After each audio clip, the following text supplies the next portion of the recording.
Hello and thank you for your purchase of our sliced pizza rack. Please follow these instructions to be on your way to making some great pies. Firstly, get all the pieces laid out on a flat surface. Take the bottom piece and stand it upright. Identify the holeless part of the side piece as the front, connect it to the bottom piece, and lightly fasten them together using 2 screws by hand. Repeat the process for the other side piece.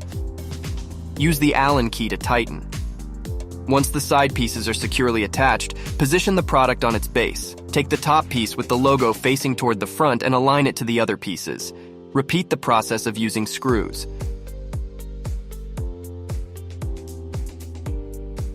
After the top piece is properly screwed in, position the product facing frontward with the bottom part touching the surface. Take the 2 back pieces and align the holes on each side.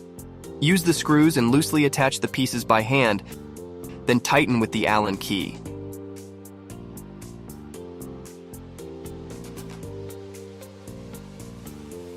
Once all the pieces are attached, turn the rack upside down so that the bottom part is on top. Carefully align the rubber feet on each corner of the product, ensuring they are positioned centrally. Apply the rubber feet provided. You can now remove the pizza peels from the packaging and slide them into the designated slots one by one. Now you are ready to make some pizza.